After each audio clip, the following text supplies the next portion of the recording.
It's Wednesday. You all know what that means. It's time for another episode of the Life in the Movies podcast. I'm one of your co-hosts. My name is Ryan Cam. Thank you all so much for tuning in. This week, well, Jacob and I are going to we're going to be taking a bit of a belated look at Rotten Tomatoes and the recent scandal that happened involving them maybe sort of kind of tampering with reviews. But that will be that, and then we will be covering Defenders Season 1, Episode 3. But I have to introduce my co-host, Jacob Martin. Jacob, how are you? I'm doing well. It's been another good week of school.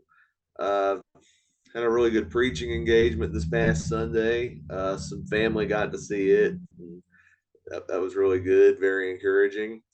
And all around, things have been going very well. Got to see family and everything, and the occasional movie watching. And Well, that sounds like fun. What are you learning about in school? let's see, studying some. Currently studying the Book of Acts. I think that's a terrific book of the Bible.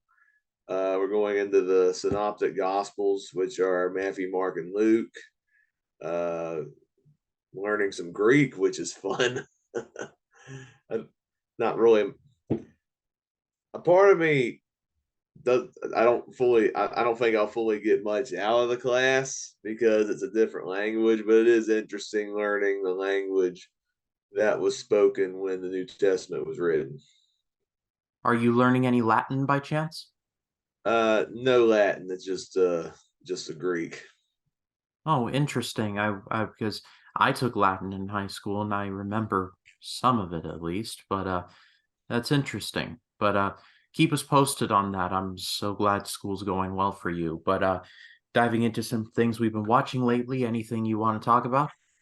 Ahsoka episode 5.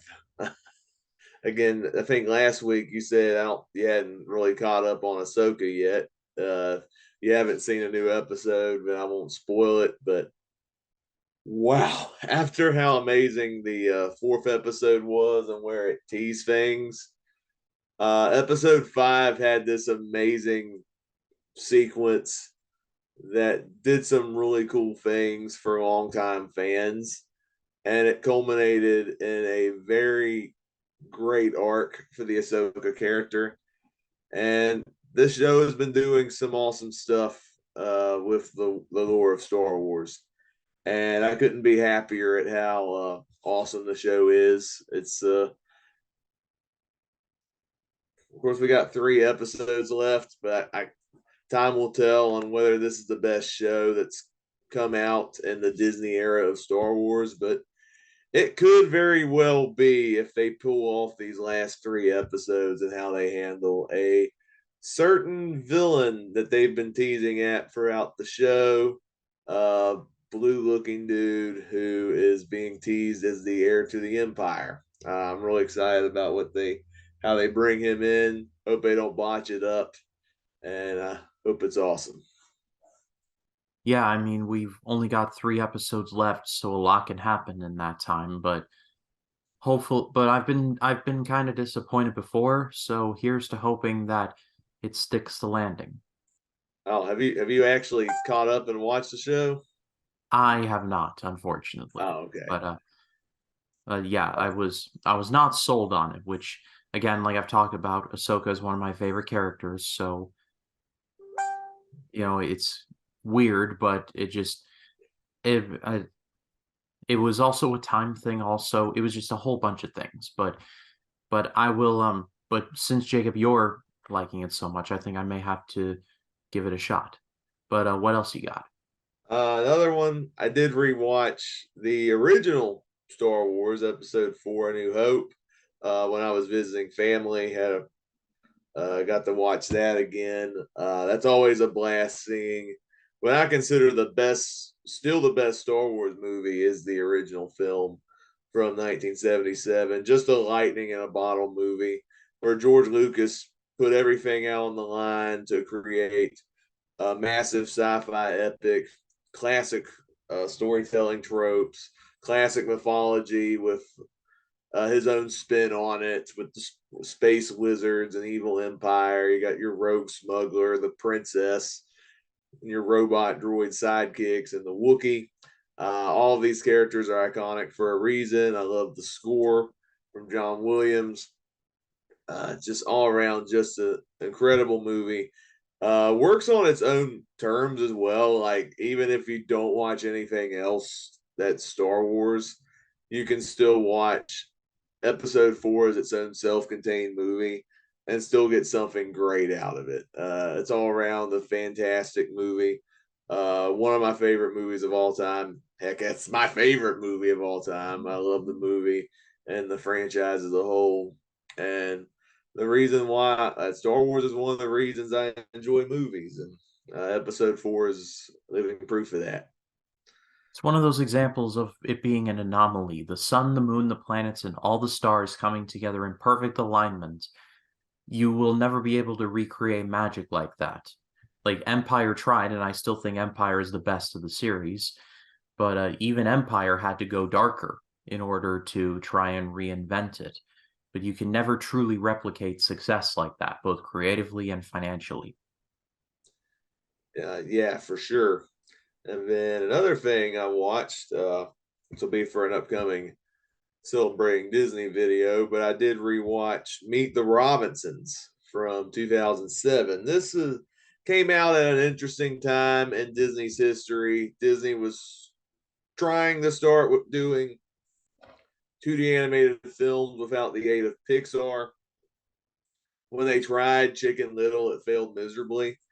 This movie came out after Disney acquired Pixar, and some of the Pixar people, and such as John Lasseter, uh, started to have some creative oversight into the main Disney animation studio. Meet the Robinsons, I think, was the first of those kinds of movies, and I can't say it's a great movie, but it is a step in the right direction, and there's still some really good stuff that's put on display in the film. The CG animation, I can't say is fully aged the best. Like, some of the human designs look very plasticky, I guess, in today's standards. They don't really fully look right to me watching it in 2023, but there's still some creative visuals, especially in regards to visualizing the future and the world of the Robinson family. I do think the characters are all charming and likable. Like, Lewis is a relatable main character. He's this kid. He's orphaned. He doesn't know what his future holds. He gives up easily because he doesn't have the most self confidence, and he ends up going on this adventure and learning more about himself and discovering, what he's truly capable of. And it's really uh, there are some really compelling story arcs related to that do work, and I do like some of the ambitions the movie does have in regards to some of the themes established. I do like I said, the lead character is pretty good. The movie has a pretty enjoyable villain. The Robinson family is a lot of fun. I liked the score from Danny Elfman. Pretty good soundtrack. I think the story gets a little too chaotic. Like, they set up quite way too many storylines, especially in the third act. And I know the film was gradually reworked and tinkered because of some of the personnel changes during this time, especially with Disney acquiring Pixar and John Lasseter coming in. So I don't know if that had anything to do with it, but it did. It was very chaotic in the third act, where I do like this post-apocalyptic storyline, and there's like this evil hat trying to take over the world and stuff.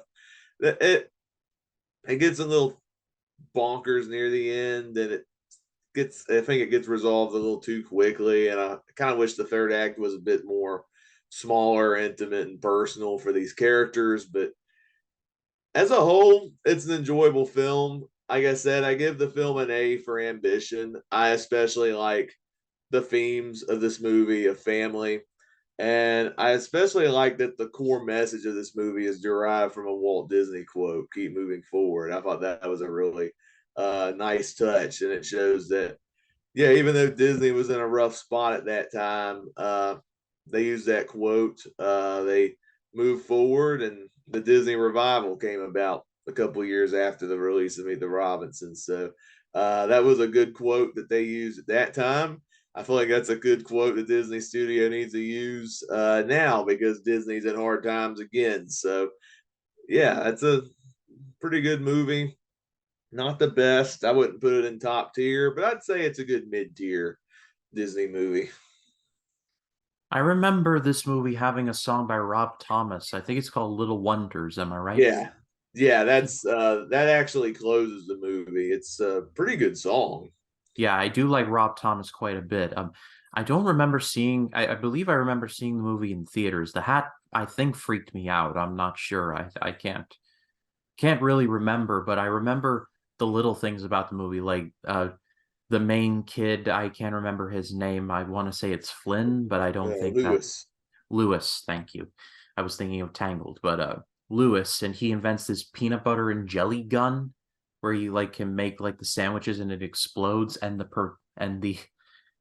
father the adopted father has a really bad peanut allergy and he just explodes in like a balloon. I'm just in like, oh, peanut allergies are no joke. Like, I'm glad I'm not allergic to peanuts because, Yeah. man, that's rough. Now, I will say what gets the biggest laugh out of me when watching the film, there's a scene where the villain goes back in time to capture a T Rex and tries to use a T Rex to uh, capture the boy because he needs him for his evil plan. And so the T Rex has Lewis in a corner, right? And he's under the villain's mind control, and the villain knows the bowler hat guy. He's like, "Come on, why aren't you seizing the boy?" And then the dinosaur speaking in T Rex language, and there's subtitles on the bottom of the screen. I have a big head and little arms. I don't think your plan was thought through. Yeah, I remember that now too. That just came back into my head. That was funny stuff. So yeah, it's one of those movies that no one talks about anymore, but I remember it was like 05, 06. So that would have been like my peak of Disney Channel watching. So I must have heard a lot about it. But if that's all you got, then Yeah. I talk about some things that I've been seeing lately, and I'll keep these very brief. I only have like three things. First up, I watched A Haunting in Venice. This is the new Kenneth Branagh Poirot movie, and it was really good. It was honestly better than I was expecting it to be. Atmosphere is really the key to this one. It's really helped that it looks like the movie is about 100 nearly devoid of CGI. There is CGI, but it's only used to achieve a certain aim. It's not like Death on the Nile where it's very obvious like what was CGI and it was pretty much all of it. But it's got a loaded cast. You got Kenneth Branagh, you got Michelle Yeoh, you got Jamie Dornan in there. You got the woman from Yellowstone who plays the Dutton family member. Let me look up her name. Give me 1 second. Kelly Riley, who plays the matriarch of the family that Poirot is investigating. And like I said, it's just a really creepy movie. It really captures like a Halloween type of atmosphere. Like not necessarily because there's orange and black and there's kids trick or treating, even though there are kids in costumes technically trick or treating here. But it really does make you feel like you're at a Halloween party that goes completely south. I love that. I love the spirit of that. It's a really fun movie. I really do recommend it. Yeah, I'm someone who enjoyed the other two Kenneth Branagh Perot murder mystery films, especially Death on the Nile. I'm glad you enjoyed A Haunting in Venice. I was a little bit concerned about how Branagh was going to pull off the horror elements, but it sounds like he pulled that off as good as you can and made it entertaining. It's definitely one to add to my list. Let me just stress that this is not a horror movie. It's more of a mystery with some horror elements. The horror is more implied. It's not like the old Dark House or the Amityville horror. There's not like jump scares or anything. It's a whodunit set in a haunted house. If that makes any sense at all, if that's your jam, Gotcha. then this movie is definitely for you. And excuse me, I actually ended up not seeing three movies, but two movies. Then I saw Jason Goes to Hell, The Final Friday, 90 minutes of my life that I will never get back. This movie was awful. It really was so bad and just really painful just to see how far like the Friday movies really have fallen. And let me just say the Friday the 13th movies I talked about it last week, they're kind of awesome garbage. Like they're not really movies to be admired, but it just they're just fun. But starting with I want to say Jason Lives, the movies go completely over the top, and especially in Jason Lives, where Jason Voorhees. Jacob, do you care to see this movie, or can I spoil it? I go ahead. I don't care. So Jason Voorhees is not actually Jason Voorhees. Jason Voorhees is really a worm that possesses bodies and turns random people into Jason Voorhees. If that is as dumb as you think it is, congratulations, you're sane, because it is truly just it's dumb stuff. And again, I know what I'm talking about here, but it's just you expect a certain level of, care. But it's like, I'll just throw some stuff on the screen and have Jason hack at some people. It'll be fine. But no, it just not good. Not good at all. Yeah, just the plot itself just sounds like I don't know if there was any real effort anymore. They just wanted to just make stuff up as they went along, and Really, real I'm not even a Jason fan, and that just sounds stupid.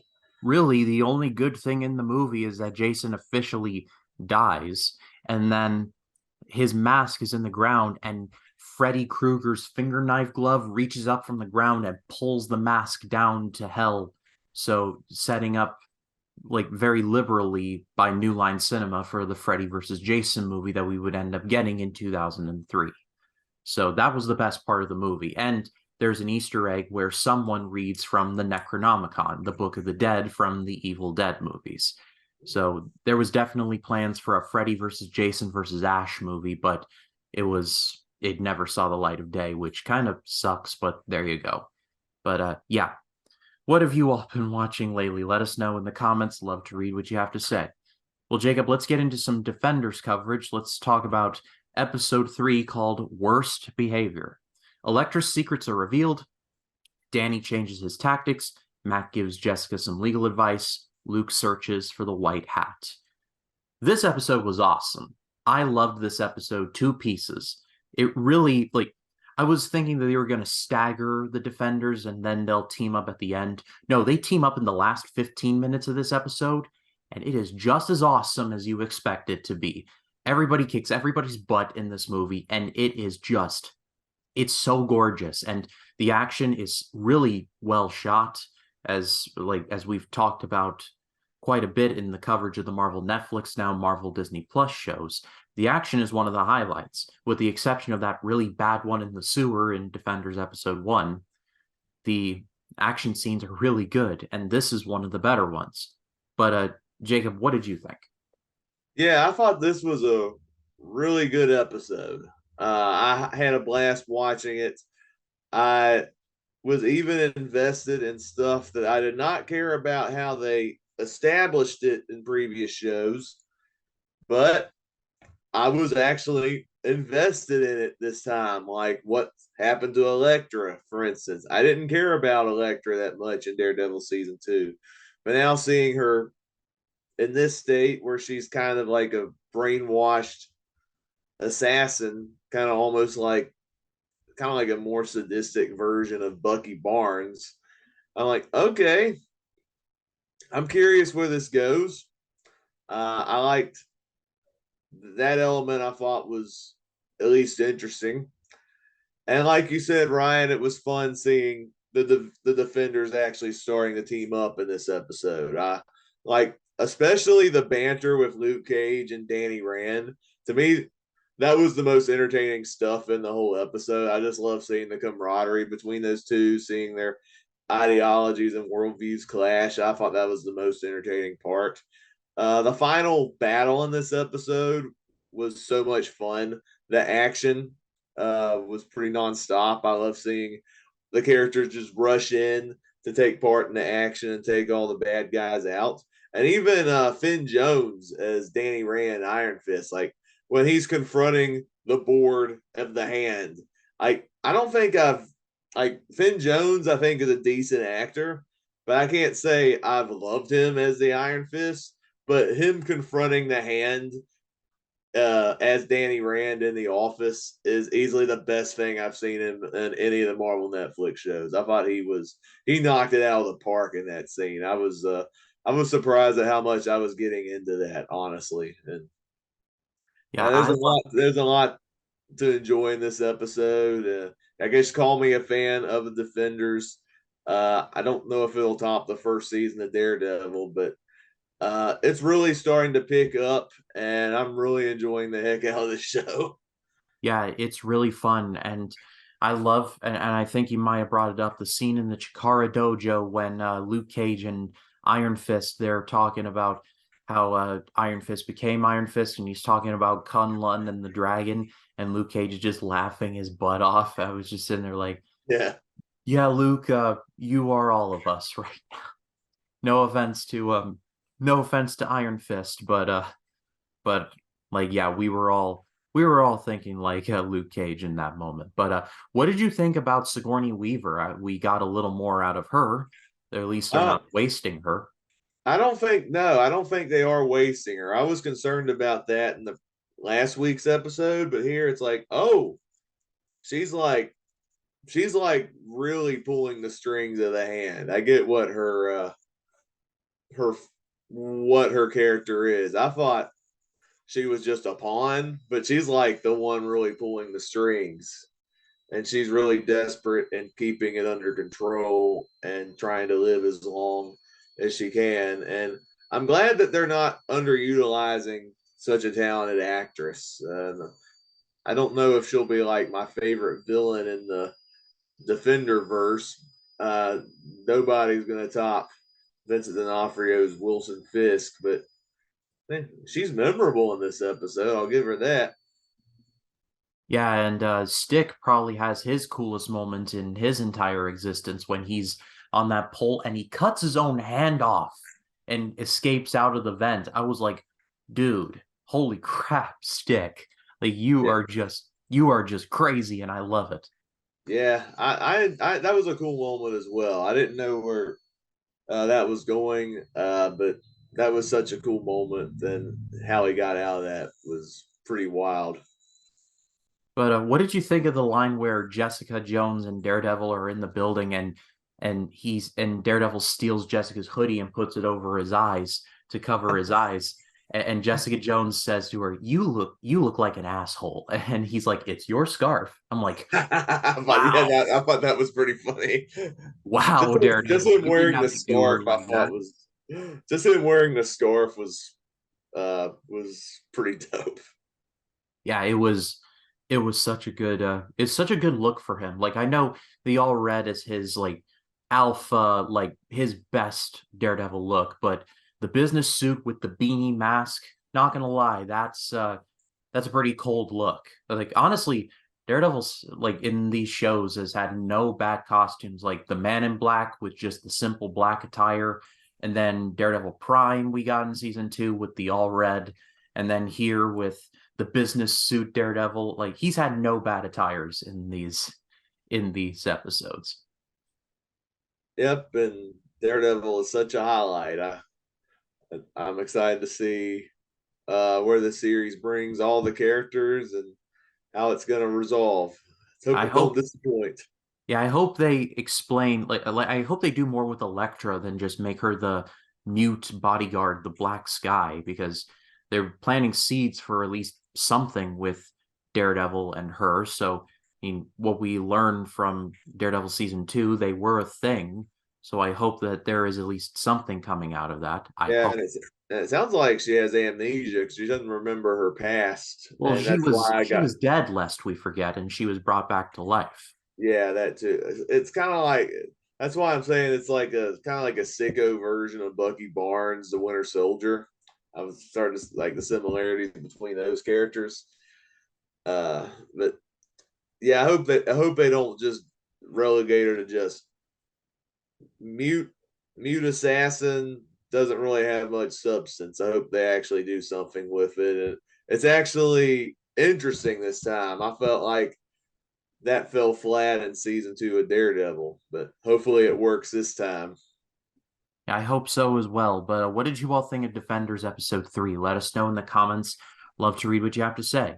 And well, Jacob, let's get to the main event for the evening. And this is a topic you suggested, is the Rotten Tomatoes controversy. So we're a little late to the party on this one, but thank you for suggesting that. I was actually thinking maybe we should, maybe we shouldn't, but thank you for suggesting that. So I assume you all have heard of this, but in case you haven't, basically, long story short, and I had to pull up an article talking about this just to make sure I got it right in my head. Turns out there was a PR firm called Bunker 15. They they're basically in bed with this movie called Ophelia.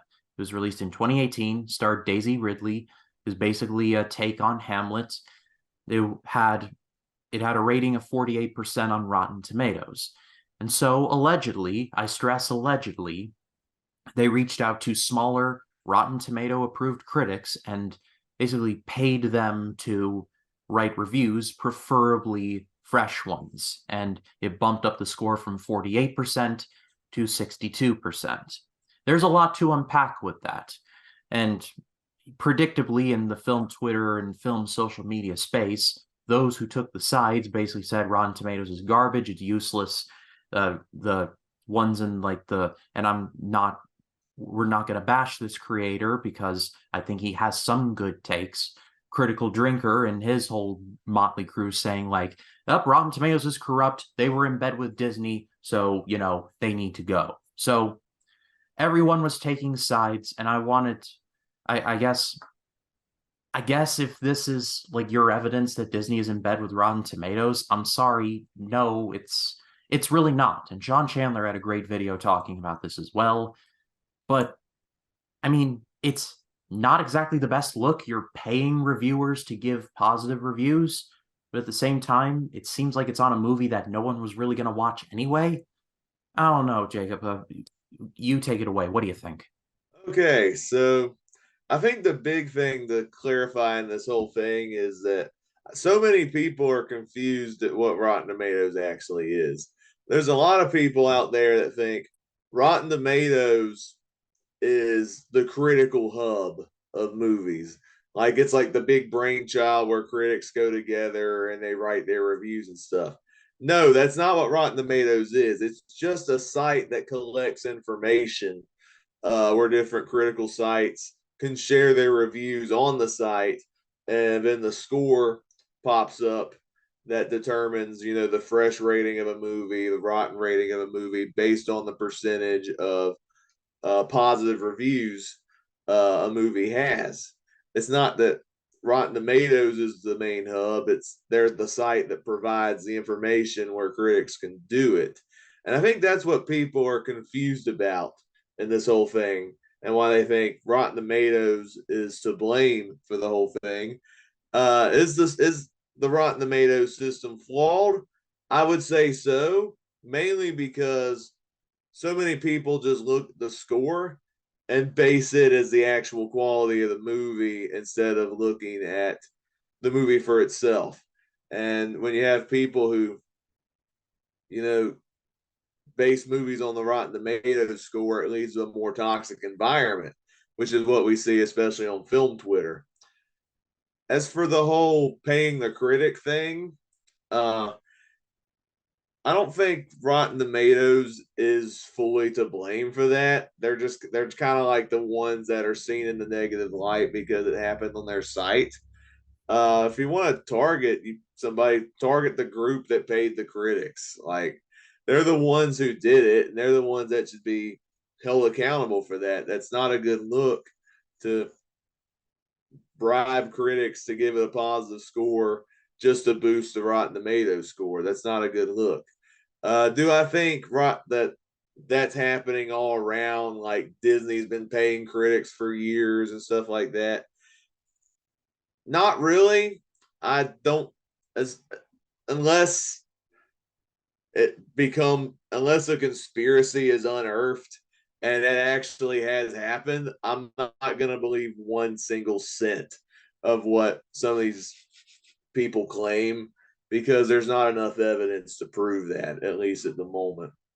I, but the divide between the critic and audience score, I think, is what's causing a lot of these internet toxic culture wars or whatever on some movies, and some of them I think are pretty ridiculous. I'm like, you have a right to enjoy a movie or not. Just whether you agree with critics or disagree with critics, I mean, we're all people who enjoy these movies or don't enjoy these movies, and I think at the end of the day, just watch it and see for yourself if you think the movie's good or bad. Don't rely on your favorite critics or don't rely on you or me to decide what is the best or if the movie's any good or not. Like, you're the one who has the choice to watch it at the end of the day, and you should decide whether you enjoy the movie or not.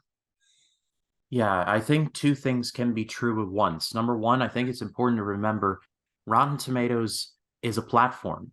They publish editorial articles and like top 10 lists from what I've seen. But when it comes to reviews, they are a platform. Like my good friend Rachel from Rachel's Reviews, she is a Rotten Tomato approved critic. She adds her reviews to Rotten Tomatoes. She adds in a blurb with a link to to her actual website. So it's not this almighty like aggregator, this movie good, this movie bad. It's basically like you were alluding to, Jacob, a hub for for reviewers both big and small to put in their reviews there. I discovered a couple of reviewers that I really trust in their opinion, like Robert Daniels and William Bibiani and Nell Minow, and a couple of those people work at RogerEbert.com, where I go for like criticism and I read their articles and they're very well done. But I think, like I said, it's important to remember Rotten Tomatoes is not it's not the like I said, it's not the whole like your film is bad, your film is good. It's basically like a spaceport where people go, they drop off their goods, and they leave.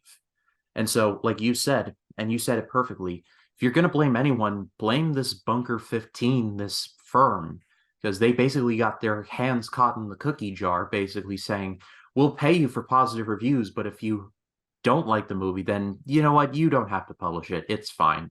So they were trying to game the system. And so I think, like you said, gonna blame anyone, blame those people. Yeah, exactly. And like it's I don't know if even with this, I don't think you're gonna win everyone in this whole thing. You got people that are dead set in their own way of thinking. It's like, oh, movies are garbage. Disney's bought the whole system. They've paid all the critics to praise their garbage. And I'm like, and they see this as like evidence of that. And I'm like, no, I think you're stretching it too thin. You're just taking something and putting your own agenda onto it. And that's not right either. Yeah, connecting dots that just simply don't exist. And I think that it's important for everybody watching to remember that reviews are just that. It's the opinion of the person doing the video, like the two of us, or writing the article, like the names I just mentioned, or even the great Gene Siskel and Roger Ebert. I frequently watch old videos of theirs when they did their old show at the movies or sneak previews. It went through a lot of name changes, but Siskel and Ebert when they did their show. I disagree with them quite a bit, even though I have nothing but respect for them. Like, did you know, Jacob, that Gene Siskel did not care for John Carpenter's The Thing? He thought that movie was way too gross Oh, and thought wow. it was way too effects heavy and there was no story. I was just sitting there like, did we watch the same movie? Like, Gene, what were you? But Gene he didn't really like horror movies in that sense. I don't want to speak like I don't want to like take him out of turn or anything, but it was just we wildly disagree. But that's fine. It's called having an opinion, and opinions are going to differ, and that's fine. Like I disagree with Rachel on many things, but that doesn't mean we're still friends or we're not friends. We're still friends. Jacob, you and I have disagreed on things in the past, but you're still my co-host and one of my favorite people in this space.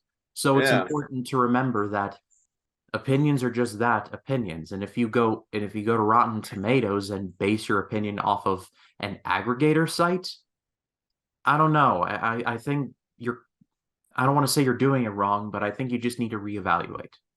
Yeah, and I couldn't agree with you more on that. There's quite a bit of uh, YouTubers I'm subscribed to, and some of them are the Rotten Tomato approved critics. I think for me, the big one is Sean Chandler. He's Rotten Tomato approved. I don't 100% agree with some of his opinions on movies. Just this he just did a video on the top 10 worst blockbusters of 2010s. Most of them I agree with, but I disagree with his stance on Star Wars The Rise of Skywalker, which I guess that's a hot take. I enjoy that movie.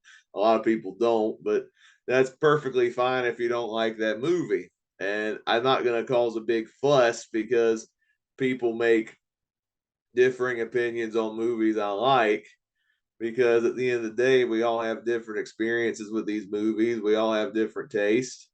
And especially as far as movies go, which is supposed to be fun, uh, the opinion of the movies are very subjective.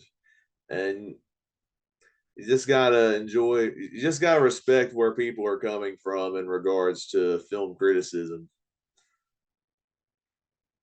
Yeah, absolutely. I think, like I said, it's not just a case of Rotten Tomatoes is bad now because I don't think it's really their fault. I feel like some people are trying to make them the fall guy, and I don't think it's necessarily fair. It's Bunker 15 and their shenanigans. That's really the problem.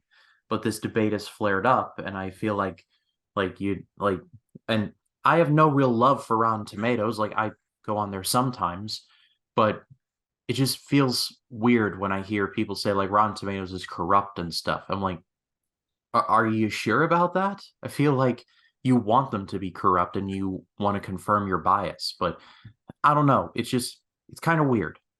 Yeah, I'll tell you, I used to use Rotten Tomatoes a lot more than I do now.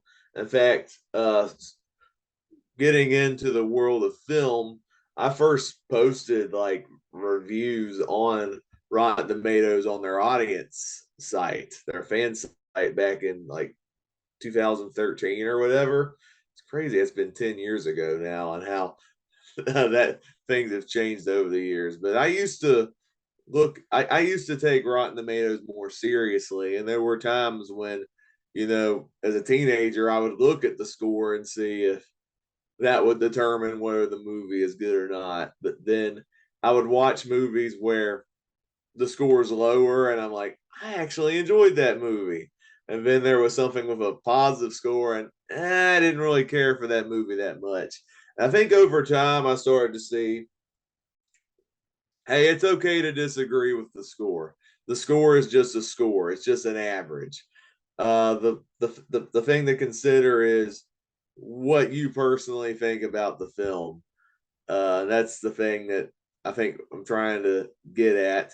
The only time I use Rotten Tomatoes now is like research purposes, I guess, to see what a lot of the critics thought before I would review a movie. And it's especially more interesting when it's something with that, yeah, I disagree with the score. Recent example, I watched Jungle to Jungle recently, and that was a movie I really enjoyed. It's like a 4 out of 5 star movie, in my opinion. I had a lot of fun watching that movie. But the film has a 19% on Rotten Tomatoes, and Gene Siskel called it the worst movie of that year. And I was kind of shocked by that because I thought it was a funny movie with a heartwarming story. And I don't know what the critics saw that I there didn't see that I saw, but I thought it was a pretty good movie. I think pretty much what I'm saying is that people have different experiences watching movies, and I think going forward there needs to be a better sense of respect and where people are coming from. And it's okay to disagree if you don't like the review, unless it's something like hilariously bad, like Confused Matthew bashing the Lion King, which I'm still debating on whether that was a troll video or not. If I it don't wasn't something like that, it's there needs to be a sense of respect, I guess. and also nuance. You got to understand that reviews should be nuanced because people's experiences are different. And so I feel like there needs to be a return to nuance, if you will. But but yeah, I think leaving off the conversation there, it'll be interesting to see what happens from here because, you know, Rotten Tomatoes is obviously still around. I think it's going to be around for a while. It'll be interesting to see what happens from here. But where do you all weigh in on this controversy, or if you think it's a controversy at all? Let us know in the comments. Love to read what you have to say. And Jacob, thank you so much as always. It's so fun to do this with you every week. One piece of house cleaning before we take our leave. I will be on Jacob's channel this coming Thursday for discussing DreamWorks. We'll be doing Shrek the Third, and Jacob Collins from 3D Movie Cinema will be joining us. It's gonna be fun. But Jacob, tell the people where they can find you. Well, they can find me on Letterboxd, Twitter, and Facebook, and of course, you can subscribe to my YouTube channel. I'm not doing as much content. I've scaled back in recent weeks, but as far as content goes, like I said, join me, Ryan, and Jacob Collins this Thursday, where we'll be doing our discussing DreamWorks video on Shrek the Third. It's always a blast having Jacob Collins in the discussion. The Shrek videos are still some of my favorite ones we've done in discussing DreamWorks so far, and I'm excited to see where the Shrek the Third discussion is going to go. As far as other stuff, I'm probably going to upload, do some continued re-uploads from my last What I've Watched live stream. I think this week I will upload reviews for Attack of the Clones and celebrating Disney review of Jungle to Jungle. And aside from that, that's all I got this week. And thank you again, Ryan, for having me on for the podcast. Yeah, Jacob's channel will be linked in the description. Stop by and say hey for discussing DreamWorks, talk about Shrek the Third. But as for this channel, Small Talk, the season 1 watch party video should be up now, so do check that out. I'll be continuing with my Road to Saw 10 by covering Jigsaw from 2017. That'll be up this Friday. And yeah, Scary Mania, Scorsese Month, and Chris Mania are all coming down the road. So it's going to be a great time. But thank you all so much for watching. If you enjoyed the video, leave a like, subscribe, click the bell for notifications, so when a new video drops, you'll be the first to know about it. For Jacob Martin, my name is Ryan Cam. We will see you in the next one. Y'all take care.